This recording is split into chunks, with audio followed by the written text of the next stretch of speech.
Hello everyone, welcome to the commerce school. मैं हूं तमन्ना और concept of the day series में आज हम लेकर आए हैं शेयर फॉर फ्यूचर। आज हम इसका बेसिक कॉन्सेप्ट देखेंगे। शेयर फॉर फ्यूचर होता क्या है, इसका मीनिंग क्या है, वर्ड से आप समझते क्या हो, फॉर फ्यूचर का मीनिंग क्या समझते हो आप। स्टार्ट करते हैं। शेयर फॉर फ्यूचर मतलब a concept in accounting that occurs when a shareholder of a company fails to meet their obligations or responsibilities.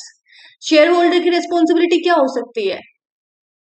Shares पर जो कॉल्स मंगवाई जाते हैं, शेयर्स की पेमेंट करना, जो शेयर्स उसने खरीद लिए उनकी टाइमली पेमेंट करना उसकी रिस्पॉन्सिबिलिटी है। जैसे आपने शेयर का अमाउंट है वो डिवाइड कर दिया होगा फर्स्ट कॉल सेकेंड कॉल करके, राइट? तो उसकी रिस्पॉन्सिबिलिटी क्या है कि वो उनकी टाइमली पेमेंट कर दे, राइट?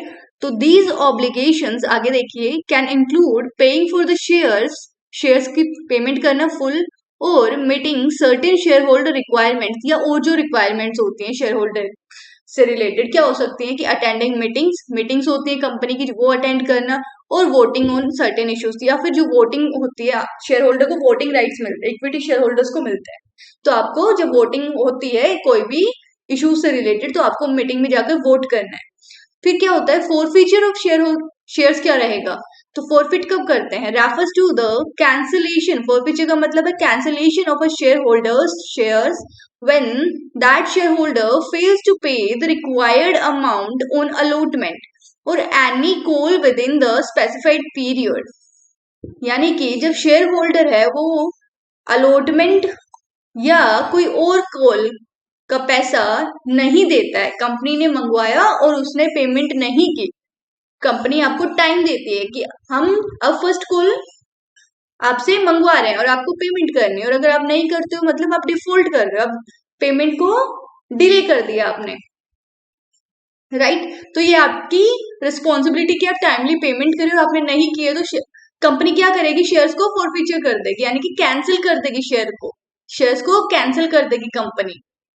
और ये कब कर सकती है कंपनी, कैंसिलेशन कब पॉसिबल है, only if it is permitted by the articles of association में अ कंपनी और it's directors forfeit the share. Company या उसके डायरेक्टर्स शेयर्स को फॉरफिट कर सकते हैं, लेकिन तभी जब कंपनी के आर्टिकल्स ऑफ एसोसिएशन में ये बात लिखी हुई है कि कंपनी अपने शेयर्स को फॉरफिट कर सकती है।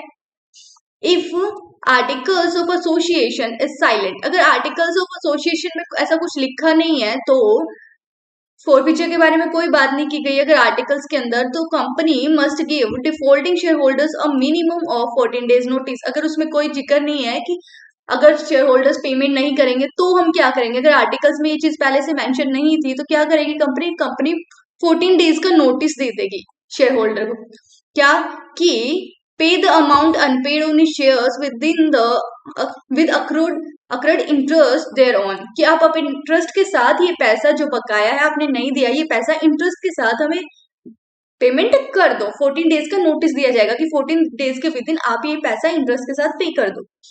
When the shares are forfeited, जब शेयर्स फॉरफिट हो जाएंगे, share holders names are removed from the registrar of members, जो कंपनी मेंटेन करते हैं रजिस्ट्रार ऑफ मेंबर, जिसमें हर शेयर होल्डर का नाम लिखा होता है, साथ में लिखा होता है उसके पास कितने नंबर ऑफ शेयर्स है, उसमें से उसका नाम काट दिया जाएगा फॉरफीचर करने के बाद।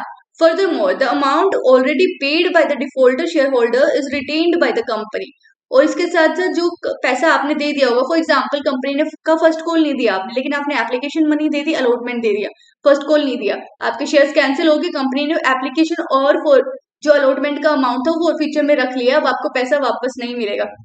इन शॉर्ट जब आपके शेयर फॉरफीचर हो जाते हैं, आपके शेयर्स कैंसिल हो जाते हैं, वो आपके पास कोई शेयर नहीं है, अगर आपने कुछ पेमेंट कर रखी होगी उन शेयर्स पर, वो अब कंपनी का पैसा है, कंपनी उसको जब्त कर लेते हैं, वो पैसा आपको नहीं मिलेगा कभी भी, उल्टा आपके शेयर्स भी कैंसिल हो गए।